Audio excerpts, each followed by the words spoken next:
to another Liquid Bullet Productionz. We have a very special guest for you today. She's known all over the media, TV, model, and now owner of a farm, Miss Jodie Marsh. Welcome. Hey! Hello. How are you doing? I'm really good, thank you. So, just going to start off with, now you're owner of a farm. Yeah. Can you just give us a little bit of information about that to start off with? Okay, so the briefest answer to that is, I've wanted an animal sanctuary my whole life. All I've ever wanted is to rescue animals. And my mum got sick in 2020, or back end of 2019. And when she got sick and we realised how sick she was, it sort of brings your whole life crashing down around you, makes you realise life's too short, and, you know, it makes you reevaluate everything. And I just suddenly realised, you know, the only thing that's going to make me happy in life is having an animal sanctuary. So I cracked on and did it, and sadly my mum did pass away in 2020, and I started the sanctuary just before she passed. So it just made me realise that my whole life I've been saying I'll have an animal sanctuary, and then I thought, why am I not doing it now? I need to do it now. This is all that's going to make me happy, and it is the best thing I've ever done in my life. So Jodie, you've done so many different things in your life. So before we get into it all, can we just jump back to the beginning? Yeah. A little bit of your history, sort of where you was born, where you grew up. Yeah. So I was born in Orsett, Tilbury, and very quickly my parents moved to Brentwood in Essex, and I grew up my whole life in Brentwood. My mum and dad were very wealthy, right? And I went to a private school. But my dad actually, he'll kill me for saying this, but was homeless at 16. So everything he has got, he has done by himself, or him and my mum did together. So he's self-made. Everything he's got is because of how hard they worked. You know, he didn't come from a well-off family at all. He was sleeping in cars and on park benches at 16. So I went to a private school. I was had a very privileged upbringing because of my wonderful parents. But I got bullied at school, and I wanted to be a lawyer or a vet at school. That's all I wanted to do, was one of those two things. And because I got bullied so badly, and it was always over my looks, I was being told you're ugly, like, on a daily basis. My teenage brain, when the only way to prove to these bullies I'm not ugly is to become a model. So that's what I did. So the bullies changed the path of my whole life. And I obviously started in page three, and went from there very quickly to all the lads' mags and did my sort of glamour modelling, which I carried on for years and years and years until I did that until the very end, until the lads' mags disappeared, because we had all these nutty ban the lads' mags women, and they are nutty, because what they didn't realise was, by banning the lads' mags, they were putting all the women out of jobs.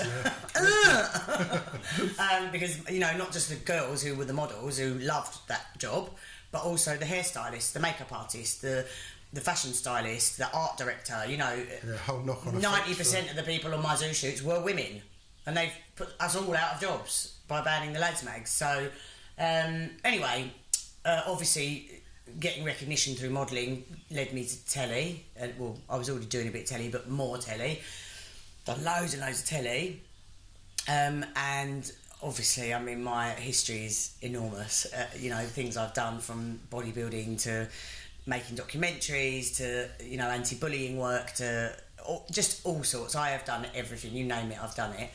And yeah, and like I say, now owner of a Fripps Farm animal rescue, CIC, and it's the best thing I've ever done.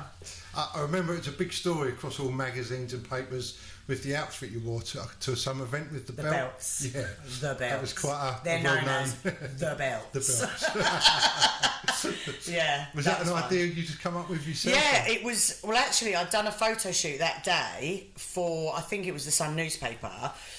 I'd done a photo shoot that day, and I'd worn those belts as an outfit for the photo shoot, and it was my idea to wear them as an outfit. I sort of pulled them out. Now, here's an interesting thing about those belts. One of those belts, I was actually in the Army Cadets at school for 4 years, because you had to go into one of the forces at school. So I chose Army. And one of those belts is actually my real Army belt from my Army Cadet days. So nobody knows that. I've never told anyone that before, but that is actually one of the belts from my Army Cadet days. And I'd taken these belts along to this shoot and put them on as an outfit, thinking, if I sort of cross them over my boobs somehow, that'd be cool. Anyway, so that's what I did. Well, I went home that day and we were all going clubbing that night. And when I got home, I was living next door to my mum and dad at the time, so I regularly used to pop in and out of their house. And I was flapping around, going, look, I'm late. All my friends were already on their way to London to this nightclub. And I was sort of screaming at my mum, help, I need an outfit. And it suddenly clicked. I thought, I wonder if I can wear what I wore on the photo shoot today, them belts.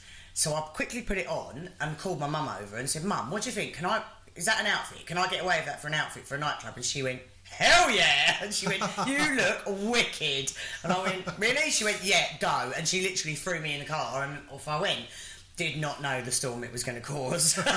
Did not know. I genuinely thought that was an outfit appropriate for a nightclub. Which in those days it was. I've worn less than that to nightclubs in the past. Then I did the belts the second time, so I thought I'd take it up a notch, and I wore the diamond belts after the army belts, and that was to the FHM Awards. Remember FHM used to do the 100 Sexiest Women Awards? Yeah. Well, this particular year I was one of the 100 Sexiest Women, but I also knew that, Naomi Campbell and Kate Moss and all these sort of supermodels were going to be there, and I thought, right, I'm just little old Jodie Marsh, right? How am I going to cause a stir on the red carpet when there's all these supermodels there? No one's even going to notice me. I thought, aha, diamond belts. So again, I put the belts on and again went over to my mum and said, what do you think? She went, amazing, wear it, have the best time ever. And I was like, thanks. I was going to ask you a question, but you sort of answered it there. I was going to ask, how did your parents sort of, did they mind with the way you was dressing and doing stuff? No, not at all. They were... and my dad still is, the most incredible parents. They were so supportive. They were good fun. Clearly you have to be to support me doing all that crazy stuff. But they were really good fun, really just incredible people. My mum was at the Isle of Wight festival listening to Jimi Hendrix when she was a teenager, and probably stripping off, knowing her. So my dad is a bit of a gangster. Not going to lie, his nickname is the Godfather. Everybody is in equal measure scared of my dad and respectful of my dad. They're like, oh, Jodie's dad. Jodie's dad's coming. He's a bit of a legend, my dad. They were the coolest parents ever. We actually, when we were younger, we had kids from the school who weren't allowed to come to our house after school because when they did come to our house, they would go home and the parents would say, oh, what did you do over at Jodie's house? And they'd go, we drove a Range Rover, we shot shotguns,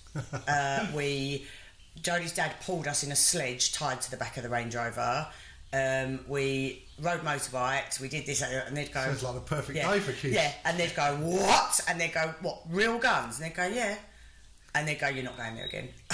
So our whole childhood was nuts because my dad and my mum just let us do anything. Not in a feral way, we were very much brought up to have manners and respect and politeness and everything else, and we certainly weren't feral children, but we were allowed to just be ourselves and do whatever we wanted. Yeah. Yes, be adventurous, have a real childhood. We were climbing trees. I was very outdoorsy. I was a tomboy anyway. So I spent my whole childhood outside with animals and climbing trees and, playing with the cows in the farmer's field and whatever. I was very much a tomboy and animal lover right from day dot, Yeah. So I had that lifestyle as I grew up. I joke with my best friend now because she's feistier than I am, and we only discovered recently, don't know how we didn't know this before, that I was in the Army Cadets and this tough nut, crawling through assault courses with an SA-80 rifle on my back and camo cream all over my face. My best friend was in the woodfolk and she was basically a tree hugger. So she has not lived that down now. Because I'm like, what, you? The feistiest person I know was a tree hugger when you were a kid. But that sort of highlights what we were like as kids. We were, because we just were allowed to do whatever we wanted. It was like, Dad, can we get the quad bike and drive it through that stream or that river? And he'd go, yeah, go on. It would just be like, yeah, come on. It's the fun part of it all, yeah. Jodie, can I just step back a bit? Where you said you was getting bullied at school, Did you ever bump into these sort of later in life when you're older and you sort of made something of yourself? Yep. And how was the reaction from that? Oh God, I'm going to open up a can of worms here. Most of my bullies, I'd say 98% of my bullies that I've seen since I've been famous have apologised to me. And that's nice. Good. That's a nice thing. Good. Yeah? They've come up to me and gone, and I've actually had most of my bullies were boys, by the way, most of them. I had a few girls as well, but most of them were boys. And they've come up to me as grown men and gone, you were treated horrifically at school. And do you know what? For the part I played in it, I'm really sorry. I'm genuinely sorry. And most of them have. The one person that has never apologised to me and who was the main ringleader of all the bullies is Eddie Hearn. Really? The Eddie Hearn. Blimey. Yep.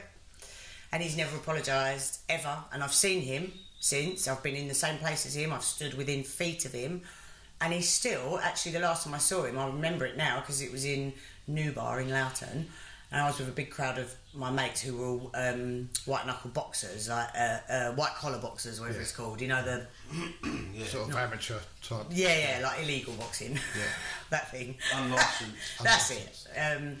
And I was with a load of them, and he could see who I was with, and Eddie Hearn just sort of sneered at me across the room, like sort of looked at me as if to say, as if he was still hating on me now, and I was like, like. You know, that was his... He could have come up to me then and gone, look, I am sorry for what I did to you at school. Because he instigated all of it, pretty much. But, yeah, so... that's... So can we just step into your sort of modelling career now? So yeah. How did you first get into it, and where did you go for your first sort of modelling shoots? So... I did a TV show called Essex Wives, and that was sort of a favour to a friend because she worked for ITV and they were looking for families to star on this show, and we ended up doing it because she said, oh, please do it, like, you're such a funny family, you know, you're perfect. It was nuts because I was lap dancing at Stringfellows at the time. Obviously, mum and dad have got this successful business, you know, they're proper business people. Then I'm lap dancing, my brother's a singer and musician in a band. You know, we were quite a fun family. She was like, just do the show. So we did it. Anyway, I didn't think anything was going to come of it. I just thought, you know, I literally did not think. I thought it'd air once, nothing would happen, and we'd carry on with our normal lives. Well, as the director was going through the edit of this, he went to me, he phoned me up and he said, you're going to get really famous off this. And I went, what? And he went, my wife's just come in and watched some of the edit and she couldn't stop watching you. She could not take her eyes off the screen. And he said, and I know when that happens, it's because you've got something special, like there's something about you. And I was like, no, I just sort of laughed it off. Thought, no, nothing's going to happen. And then a couple of days later, I was sitting in a pub in Brentwood where I lived, and I opened up the Daily Star. There was a full-page picture of me in the Daily Star, and it was one of the promo shots for this TV show. And I was like, oh my god, like, I'm in the Daily Star, what is that? So I then got the phone number for the Daily Star, rang up the features desk and went, hello, I want to speak to like somebody in charge. And they went, yeah, and I went, I'm in your paper today. And I told them what page it was. I said, oh, that page, yeah, that's me. And they went, yeah, and I went, I want to do page 3. And they went, we'll send someone now. And I went, really? They went, yeah, give us your address, we'll send a photographer now. So I did a shoot for the Daily Star. That went front page the next day. And for a week, I was front page every single day of the Daily Star. And so front page obviously wasn't topless, it was covered, but then inside was topless. And after a week of that, the Sun newspaper called me and said, we need you for page 3. And I said, actually, this is a good story. So when I was 17, I sent topless photos to the Sun newspaper. And they rejected me. They said, no, sorry, like sent me a nice polite letter back, but just saying no thanks, right? Now at that time, page 3 girls got paid about 50 quid. You couldn't live off page 3, you had to have a full-time job. Most of the page 3 girls worked in offices and stuff. They were like secretaries and stuff, because they only paid 50 quid for a page 3 shoot. So anyway, of course, the Sun had rejected me. Well, a week of being front page of the Daily Star every single day, and it was just getting bigger and bigger. It was blowing up, and the magazines were now printing me and all of this. Sun ring me up and go, we want you for page 3. And I went, okay. And they went, I said, but I played the game, the Star have been really loyal to me and they've been amazing, and, I feel really bad walking away from them. And they went, we'll give you 10 grand. And I went, wow. Yeah, I don't know. Anyway, I got the fee up to 30 grand. So my first ever page 3 photo for The Sun, I got 30 grand for one photo. Blimey. Wow. And people think I'm the stupid one. Yes, I'm very stupid. When women everywhere are showing their tits for free on the beach, by the way. You go on holiday, sunbathe topless, and everyone's seeing your boobs for free. Correct. I got 30 grand for one photo in The Sun. And then after that, of course, I was fair game for anybody who wanted to shoot. So that was then FHM, Zoo, Loaded, GQ, you know, all the lads' mags. So how did that affect you for like attraction to like people that have seen you in the papers and then you see them out in reality? Do you get much people coming to have photos with you and stuff like that? Oh yes, constant. Yeah. I mean, I haven't been in the limelight for years now. I stepped right out of it, right back out of it. I haven't done anything for years in the limelight, and I still get harassed and mobbed every time I go out in public. People want photos, they want to talk to me, and don't get me wrong, 99% of people are wonderful. In fact, nowadays 100% of people are wonderful. I don't ever get any negativity now. And I think a lot of that is to do with either they've followed me for a long time and just seen my life and my career and everything I've done, or a lot of it now is people that follow the farm and they see the work I do with animals, so they just want to talk about animals, which is wonderful. I actually had a lady come up to me recently. This is like my proudest moment. Shows you how messed up my head is from fame. This is my proudest moment, right? I was in Sainsbury's and I had a lady come up to me and she went, oh my God. And I went, like what? And I'm waiting for the Jodie Marsh, you know, I'm waiting for that. And she went, you're the lady from Fripps Farm. And I went, yeah, I am. I was like, yes. No, she didn't know me as Jodie Marsh. She knew me as the lady from Fripps Farm. I was like, yes. So that was a very proud moment for me. How does that take on your sort of life and your personal life with having to constantly deal, like if you go to sit down and have a meal and you've got people coming up to you, how does that sort of... Listen, when my mum was alive, bless her, every time we went to a restaurant, people would be trying to take pictures of me as if they're paparazzi across the restaurant, and my mum would pick up the menu. Whenever the waitress came to take the menus away, my mum would go, no, leave that, and then my mum would pick up the menu and just hold it in front of my face so that someone across the restaurant couldn't get a picture of me, because it used to wind my mum up, simply because they were rude about it. They wouldn't, you know, I'd rather you wait till I finish my meal, right, and then you just come over and go, can I have a photo? And I'd say yes every time. Every time I'd say yes. But they wouldn't. They'd do it while you're eating your food. So I'm like, you know, mouthful of food, and they're taking pictures of you across the room. And I've actually had people, when I've literally been about to put a mouthful of food in, I've had someone lean over my shoulder in a restaurant with a phone the other side and take selfies like that while I'm going like that. People can be just so rude. But I think I just put that down to, like, they've been dragged up, not brought up, as in they've just got no manners. Most people, like I say, now 100% of people are nice and polite and got manners, and they will politely say, is it alright if I get a photo? And I'm like, yeah, of course. You know, I'll never turn someone down, because I know what it feels like to be turned down by somebody like that. I remember asking, actually years and years ago, I wanted an autograph of Will Young for my mum. Now this was before I was famous, and do you remember when they had that Will Young Gareth Gates battle on Pop Idol or one of them? My mum was phoning, voting for Will Young every night because she loved him, kept phoning in and voting. Now I don't know how much money she spent on phone calls to vote for him, and I asked him, I met him in a club in London, said, could I get an autograph from my mum please, because she voted for you every night? And he just went, I'm not working right now. And I was like, oh. And I felt so sick, because I thought, my poor mum who voted for you every single night, and I can't even get an autograph for her. Yeah, it's rude sometimes. So that's always stuck with me. So that's why I don't say no to pictures and autographs. I'll always say yes, always. Yeah. So to go through your TV career, you've been in loads of things on the TV now. Yeah. How did you get into the TV world, and how did that lead on from one step to the next? I think just like as soon as I was front page of everything, and I was front page of Daily Star, The Sun, and then all the magazines, you know, all the sort of gossip mags. I was just getting bigger and bigger and bigger, because my fame happened like bang overnight. You know, it wasn't a gradual thing, it was an overnight thing. I went from nobody to being front page of everything, and of course the offers just started flooding in then, and I just picked and chose, you know, whichever thing I wanted to do. So I would go, yeah, I'll do that, no, I won't do that, or whatever, and it just sort of snowballed. So I had lots of fun. In the early days, I did a lot of fun sort of telly, like just funny things. I remember the Keith Lemon one. Yeah, that was yeah. funny. I've done loads with Keith Lemon. He's funny.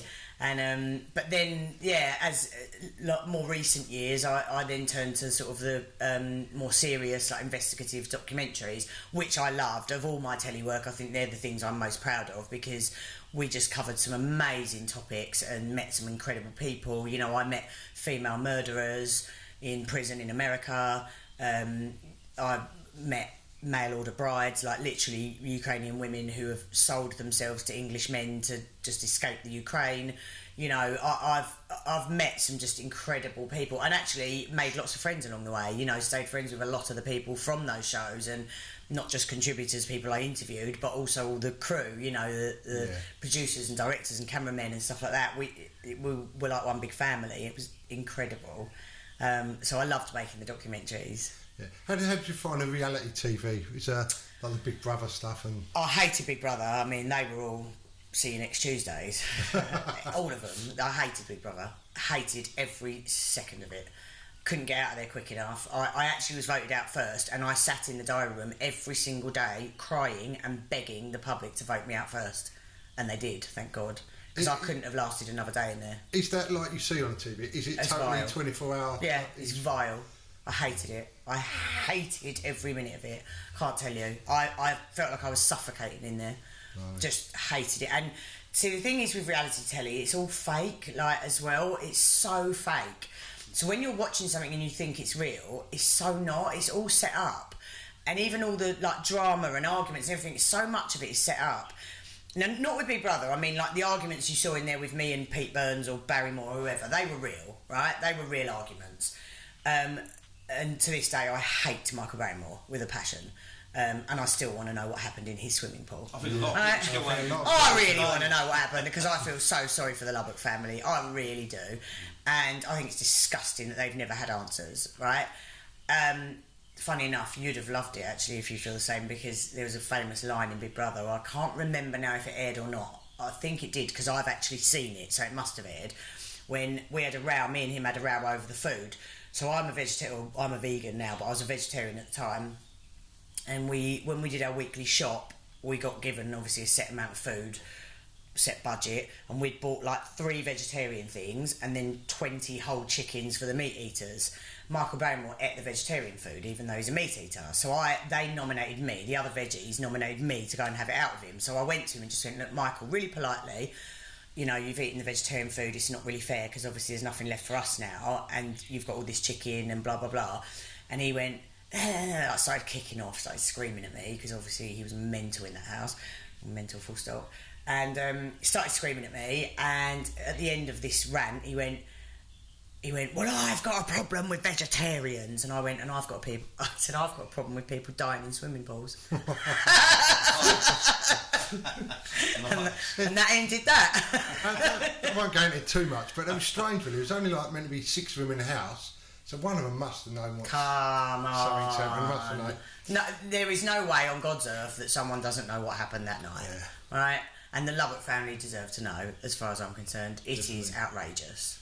Definitely. So, Jodie, moving on now, you've also went into bodybuilding. Yes. Can you run us a little bit through that? How did you get involved in this? That was just completely like organic and natural. It wasn't something I planned. It was basically, I turned 30, and I knew when I turned 30 I was going to give up clubbing, because I was already sort of done with it. Like, I was the biggest party girl of all time. I mean, I spent 7 nights a week in a nightclub, with everyone from Dave Courtney to, I mean, everyone, all the celebs, all the gangsters, all the this, that, you know. I was just the party girl of London.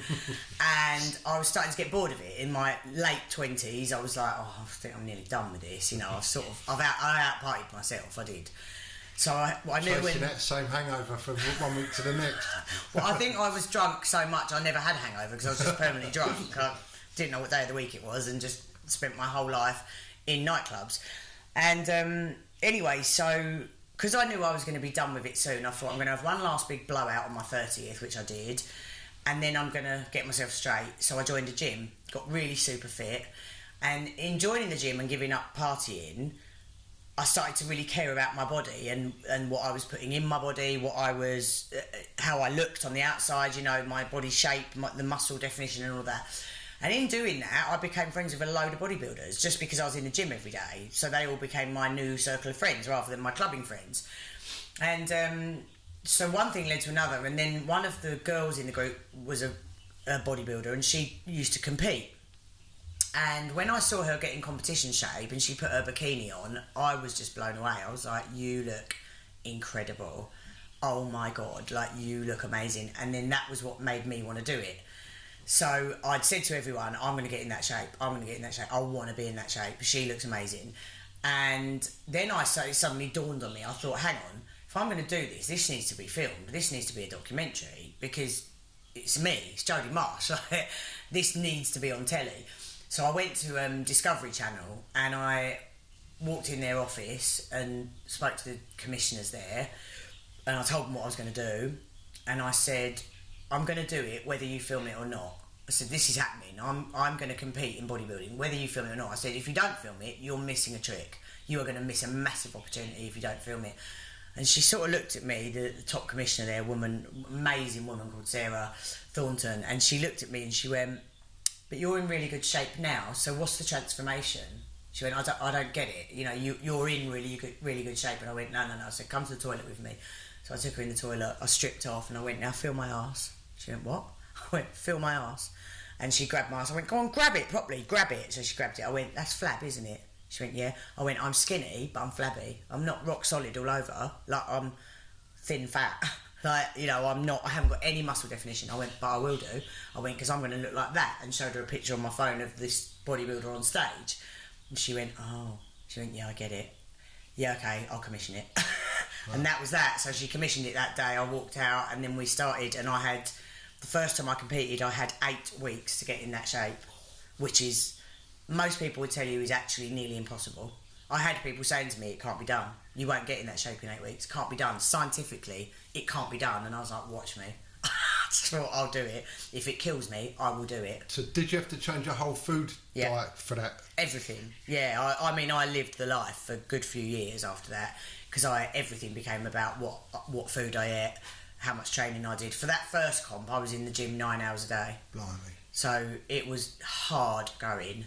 9 hours a day I did. How was your energy levels if you're competing? Oh, amazing. No, it was amazing. I would have thought you'd have No, it's the most energy I've ever had in my life. Yeah. And I remember my trainer at the time saying to me, he went, the deeper in this you get, the more energy you'll have, because the fitter you are, the more energy you have. And he went, and you're going to be, he went, trust me, it's going to get to midnight and you'll start hoovering your house just because you've got so much energy, right? And I went, no. Well, true to word.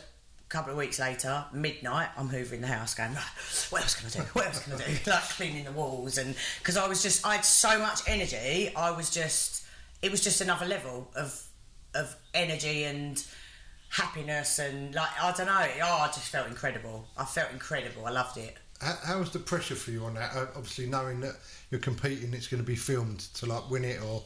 Do you know what? I didn't feel any pressure at all. No? The only thing in my brain was, people were telling me it couldn't be done, and I just kept going, watch me. The only thing in my brain was, it will be done, and I'll do it well. And I did. And then I went on to become champion of America. So I competed in America after that, won and became champion. And all I had I've always had a fire in my belly. And actually, I'm one of those annoying people that if you tell me something can't be done, I'll do it twice. Because I'm like, you don't tell me it can't be done, watch me do it, I will do it. And that's actually, I think, a bit of a downfall of mine, because I've got such a fire in me that when people tell me something can't be done or can't happen or I won't be able to do that, it makes me determined to prove that I can. So, and I do think it's a downfall in a sense, because it's like, actually, I shouldn't care what other people tell me or what other people think, or and I don't generally care, but it's just like there's something in me that like wants to defy people. So it's like, if you go, you can't do that, I go, yes, I can. To be able to use that as like a bit of inspiration, yes, isn't it? To motivate you. Oh, it is definitely my motivation in life, definitely. So yeah, it's yeah. I mean, yeah, positive and a downfall at times. So I'm going to move on to obviously you've got a farm now. Yep. How do you get into this, Jodie? So I've always wanted an animal sanctuary, and I started it in 2020, as I said, and it just, from the second I announced that I was rescuing animals, everybody wanted me to take their animals. Wow. It was just like, I don't know, it just snowballed. It went nuts. So, of course, sitting here today, I've got like 350 animals that I rescued. I actually only took on staff about 2 months ago. So before that, I was doing it completely on my own. I had like 300 animals here and was doing it completely on my own. How I did it, I don't know, because now I've actually got a couple of staff. They even say to me, how did you used to do this on your own? And I'm like, I don't know, because I don't know how I did it, but I did it. Every day you just get up and you just do it. And I think also partly because I enjoy it. Obviously you have to enjoy it, otherwise you couldn't do it like all day every day. I mean, in the last 2 weeks I've been surviving on about 4 or 5 hours sleep a night. I don't get more than that ever. I go to bed at 2 a.m, maybe later most nights, 2:30, back up again by 6:30, 7. It is full time, 24/7. I don't even know what a weekend is or what a bank holiday is anymore. They don't register at all, because every single day I'm on it and have to be on it, and I work flat out. But I love every single minute of it. It's just all I ever wanted to do. I feel like this is my calling in life, and it's all I've ever wanted, ever. So, Speak to Claire earlier, said that the animals are tame. Yeah. How long did that take to be able to handle them and stuff? Oh God, I mean, look, I say this to people all the time. I'm a big believer in that animals can sense a person's vibe, right? Animals are not just dumb animals. People think of them as like dumb animals. They can't feel things or sense things, or like I think many people don't understand animals. So when they see an animal run because it's scared, that's all they see is, oh, we're scared, right? But they don't see them for what they really are, which is living beings with thoughts and feelings, and they're like us. To me, they're people that just can't speak. Yeah, they're no different to a person to me. They just can't speak. So I truly believe that animals sense vibes, and the reason I think my animals are so tame is because they all know they're safe here with me. They know they're loved. They know they're safe. And it is crazy how tame all my animals are. We have a vet come every 2 weeks to do a health check on all the animals, right? It's a free service they offered us. We said yes, because it's a wonderful thing. They come every 2 weeks, do this full health check on all the animals. It's lovely. And she said to me, the last time she was here, she said, I've never been anywhere with this many animals where every single animal is tame. She went, it's just wonderful. It is wonderful. And I truly believe it's just because they sense the people around us, from me to Claire to Jack to Steph, like all the people that work here now and help out, we just love the animals so much, and they know that. They know that we love them, and that all we want is the best for them. And like I say, I think animals are not as dumb as people think. They just know. The same as when you get a dog that doesn't like a particular human. Yeah. That dog knows. Trust me, that dog knows. Listen to the dog. It knows. And so I just think they're happy. They know they've been saved. Yeah. So Jodie, with all the animals you've got here, I know keeping animals myself is quite expensive. So how do you manage to fund for all these animals? So there's 2 ways I fund it. One is I do OnlyFans. So now that all the lads mags have gone, I now do what I used to do in the lads mags on OnlyFans. So I do all my glamour modelling, tits out, bit of naughty stuff, fun stuff. And basically all the money I earn from OnlyFans goes straight into Fripps. So I keep a pittance back for myself to buy food for me. It's hilarious because sometimes I have to order from Tesco, say like an online delivery for animals, and it will turn up and it'll be 20 crates of kale, 20 crates of apples, 20 crates of carrots, and then there'll be a loaf of bread and a pack of butter, Flora, for me, and like, I don't know, a vegan chocolate bar. And the driver will be like looking as if to say, really weird order. 25 bags of kale and 25 bags of carrots, and then 1 vegan chocolate bar. I'm like, yeah, that's mine there. That's all for the animals. But yeah, so most of the money I earn from OnlyFans, like 99% of it goes into Fripps. So I fund it by doing OnlyFans. So basically, these boobs pay to fund the animal sanctuary. And then also we get public donations. So because we're a CIC now, which means Community Interest Company, I serve the community in that I serve animals and wildlife. And so we can take public donations. So basically on the website, which is frippsfarm.co.uk, you go to the Get Involved page and there are like 5 different ways to help. So you can buy food from my local animal food supplier and they will deliver it straight to me. You can go on the Amazon wish list and buy food for the animals. That comes straight to me. You can donate via PayPal, just a one-off donation. You can do a one-off donation via your bank or debit card or whatever. Or you can sign up for a monthly subscription, which you can choose from as little as £1 a month to £50 a month. And actually, those monthly subscriptions are the most important one, because getting money coming in monthly that's guaranteed, that we know is coming, that's what allows us to plan for the future and to build more animal enclosures and to know how many animals we can rescue, because obviously everything costs money. It costs us, on average, £4,000 a week to run this place, so it's 16 grand a month, and that's what it costs to feed everyone, all the vets bills, water bills, you know, everything we need, bedding, everything.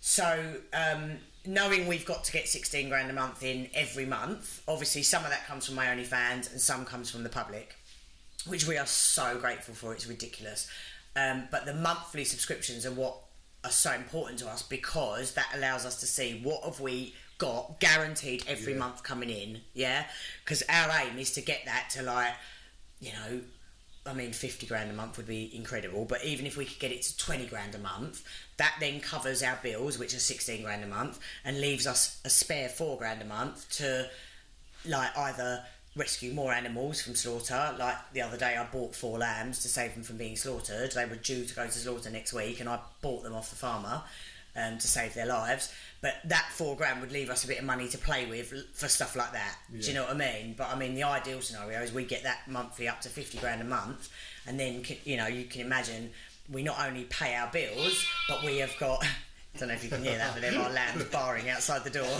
They want their milk. They want their milk. No, don't worry. And so basically, I mean, 50 grand a month we'd be laughing. We'd be laughing because we'd be able to rescue so many more animals. And it's like, at the moment, you know, we're really, I wouldn't say struggling, but we're really pushing constantly to try and get this 16 grand a month we need. Well, I've just been told now I need to build a deer pen for a muntjac deer that I've rescued, and because it's illegal to release them back into the wild, so I've got to apply for a licence to keep it. The only way to get a licence is to build an enclosure to the exact specifications of the licence, right? This enclosure is going to cost 7 grand to build. Wow. Well, I don't have a spare 7 grand, because every penny goes on the upkeep of this lot now. So now I've got to find another 7 grand. Do you see what I mean? Yeah. So if we could get that, my dream is to get it up to 50 grand a month, and then we'd be laughing forevermore, because then we'd have money to play with for stuff like that. I'd be able to go, 7 grand, no problem, we've got the money, you know, build the enclosure. Because obviously building things costs money. You know, you've got to pay for all the materials, you've got to pay builders to build stuff. It's like, it's just never ending. The cost of it is never ending, but we make it work somehow. We find the money every month somehow.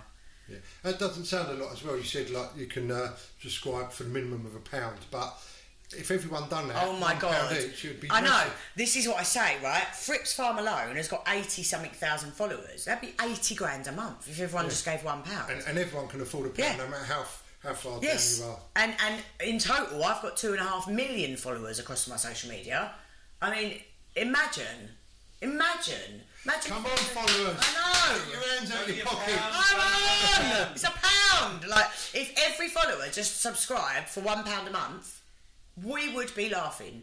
I'll tell you what, I'd buy more land and I'd be rescuing big exotics like camels and giraffes and zebras and elephants. I'd be flying over to bloody places where they use elephants for entertainment, and I'd be literally buying them out of circuses and going, come on, you're coming to live with me. You're going to have a lovely life now in this massive big field with everything you've ever dreamt of. Right, I literally would. And that is the dream for the future. That's the plan for the future, is to just keep getting bigger and bigger and bigger. But yeah, we do need people to just dig deep and, or it's not even deep, just give us a pound. Yeah, definitely needs to be done up. Myself and Roy, I think we're going to jump in on that one. It's a I've got a pound on me. Yeah, £1 a month is all we're asking. Yeah. So, Jodie, you're going to show us around the farm a little bit and introduce us to some of the animals? Yes, you can see. I've got to feed all the lambs, so you can see them being fed and having their milk. It's very cute. They think I'm their mum. I think they actually think that the milk is coming out of me, because the way they are all around me, you'd honestly think they think that I am physically feeding them.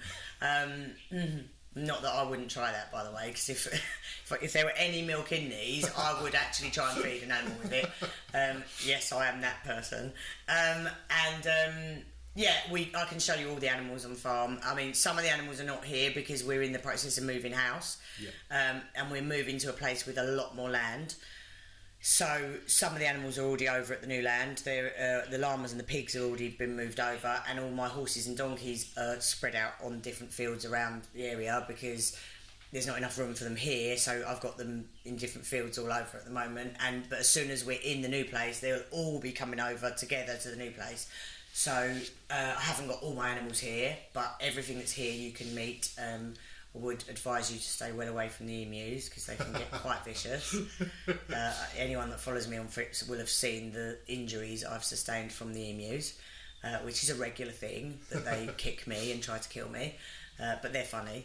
But yeah, even the emus love a cuddle, but they just, when they're in season, they get horny. And when they're in season, they want to shag you, and their way of shagging you is to kick you and pin you to the floor. So that's why they kick me. They basically want to shag me. You're going into film then? Yeah. I mean, I was going to say, like, I know lots of people do want to shag me, but like even the emus want to shag me. So where can everyone find you and follow you, the farm, etc.? Best place to follow the farm is on Instagram, because that's the thing I post most stuff on. We do have a Facebook page and a Twitter page and all that, but I don't post actively on there. Best place is Instagram, and it's just Fripps Farm. Look, can you see this? Hold on. Can you see that? Fripps Farm. At Fripps Farm. Can you see it? Yeah, we got you. Got it? Yeah. So it's just FRPPS Fripps Farm. That is the best place, is Instagram, because that is the thing I'm active on every hour of every day. I post videos, stories, photos all the time on there. And then you can see everything we're doing and all the work we're doing. Just one last question, Jodie. What does the future hold for you now? Do you think this is going to be your final project, the animals, or...? This is my life's work now, so this is me set for life. This is what I'm going to be doing forever. I wouldn't say it's my final project, because there is so much more in me to come. I mean, I have got so much zest and energy and like fight for more stuff. So there will be more telly, there will be more crazy things, there will always be something crazy. But this is me set for life in terms of this is what I will do for the rest of my life. So I will be rescuing animals forever now. Like I said, the plan is to get bigger and bigger and better and better. You know, my aim is a castle with 10,000 acres and rescuing elephants and monkeys and zebras and God knows what else, you know. I will literally take anything that needs a home, so animal-wise, not people. I have been known to rehome men loads of times, or certainly taking homeless men, because obviously every boyfriend I've ever had has been homeless. It's only got with me because they didn't have anywhere else to go, and I have fallen for it every time. No more. I'm not doing it anymore. I'm not doing it anymore. I am not. I've done my charity work with men, and I'm not doing it anymore. But yeah, I just want to get bigger and better. But there will be more carnage to come from me. Can people also contact you if they have got an animal, find an animal, etc.? Yeah, and again, the best place is on Instagram. So either send us a DM on there or just write in the comments on a picture, because I do read all the comments. So even if you put on a comment, like say I post a picture of the geese, like I just have just now, post a picture of the geese. If you were to comment on that and go, urgently need your help, there's an animal, I will then immediately DM you and swap numbers and call you. Do you know what I mean? Yeah. So best place always to contact is Instagram, always, because that's the thing I'm on constantly. And the reason I do it is because those people who do donate monthly, or even just one-offs, or who buy off the wish list or from Hornsey or whatever, I want to feel like they're getting something back for their money. So that's why I'm on it all day long, giving them updates on the animals, showing them the animals at home and healthy and happy and eating and sleeping and all the things funny things they do and all the rest of it. I want people to see that, because I feel like that's my way of giving something back, you know, and saying, look, this is what your money's paying for. Look at what, you know, look how happy they are. Like, yeah, look at them having their milk, and look at this and look at that. And it's just lovely. So, yeah, so that's why I'm so active on the Instagram, because I want everybody to feel like they're included in the journey, which they do feel like that. You know, my followers get so invested in certain animals' journeys. When there's one, for example, that's really poorly and we have to nurse it back to health, they just get so invested. They're as invested as I am in the rehabilitation of the animal. Do you know what I mean? So, I mean, regularly we will sit and cry together, me and my followers, because I'll be like crying, doing a story on Instagram, like, this animal's really sick, like, you know, and I'll be crying, and they're all messaging me going, I'm crying with you, Jodie, you know, and so I feel like we have a very close bond, me and my followers. I suppose that must be hard, if when you get attached to an animal and it's poorly or something, you've got to let it go, it must be quite hard to... It is the worst. I mean, I've always cared more about animals than people anyway, like, I'm not going to lie. Like, I can watch the most horrific film in the world where people are being murdered left, right and centre and not bat an eyelid. I can't watch Marley and Me. No way. Dog dies. No. Can't watch it. So I've always been like that. But actually now rescuing your own is, like, the worst thing in the world. Because when you lose an animal... Like, I lost a dragon a few weeks ago, Chinese water dragon, who I'd nursed back from the brink of death. When we got him, he was on the brink of death, and I nursed him back to full health, right? When we lost him, some 2 years later, I was broken. And I mean broken. I cried for days. I could not stop crying. And it's like, most people understand, say, if that's a dog, yeah? Because everyone's got a dog, or a cat, or whatever. But you just wouldn't think you'd cry like that over a dragon. Oh my God, I cried and cried and cried and cried, and was just like, I couldn't pull myself out of the heartbreak, because I was just like, I nursed him back to health, like, because I spent so much time with him. So they feel like part of the family. Oh my God, he was like a little man, he was like a little person, like, he had so much character, and I spent so much time with him, nursing him back to health. And then, you know, 2 years later, he lived his best life for 2 years, don't get me wrong, he had a wonderful life. But then he just died for no reason. Like, he didn't even give any indication that he was sick, nothing. I just went in one morning and he was dead in his cage. And I was like, literally, it killed me. It killed me. You know, so, yeah, that's the downside of running an animal rescue, is it's the biggest heartache you'll ever feel in your life. Yeah, I can imagine. Yeah. But 90% of the time is utterly wonderful. So Jodie, your OnlyFans site funds the farm. Yeah. So can you go into a little bit more details about the OnlyFans? Yes. So it's basically like, I love it, right? Because it's like the old days of the lads mags. So I'm like fully naked, boobs out. Don't leave anything out, Jodie. Might see a bit of down below occasionally, and basically I'm quite naughty on there. In fact, it's naughtier than the zoo days. It is. I'm quite naughty on there. But basically, you sign up. So how it works, it's www.onlyfans.com/Jodie Marsh, right? Link will be on this video, I'm assuming, underneath. And what you do, you sign up monthly, and what you get for that is you get all this content that you can't get anywhere else. So it's all the naughty stuff, and it is quite naughty. So anyone that knows me that's watching this, don't sign up, okay? If you know me in person, just do not sign up, okay? Just do not, especially friends of my dad, do not sign up. So Jodie, talking about fundraising, I'd like to do a parachute jump or skydive to raise some funds for you. Can other people do that, and can they get involved? Oh my god, right. Firstly, amazing. Yes, you can do a skydive for Fripps. You know, any sponsorship you raise, you can raise it for Fripps. That is amazing. And if you do it, we'll promote it for you and help you as well to raise funds. But anybody can fundraise for Fripps, right? So literally anyone can do their own fundraiser to raise money for Fripps. Again, if they contact us via the Instagram, we then always respond and we will help to promote their fundraiser. So, yeah, we are desperate for funds all the time. Desperate. Please, people, please, can you either sign up for monthly subscriptions or do your own fundraiser or buy some food off the wish list or Hornsey from Hornsey. Just do anything. Just give us £1. £1. £1. Basically, we are desperate for funds.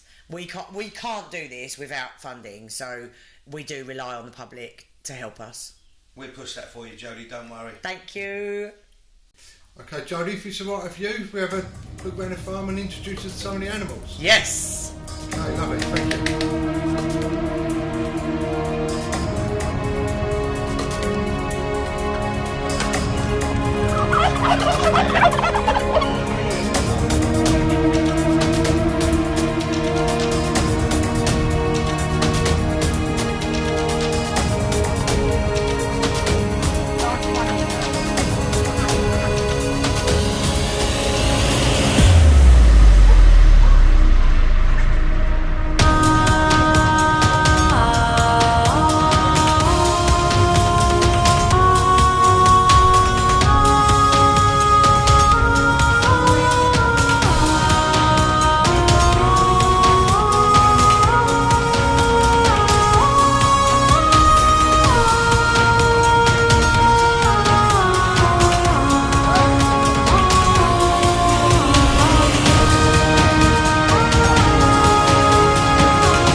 And who's this?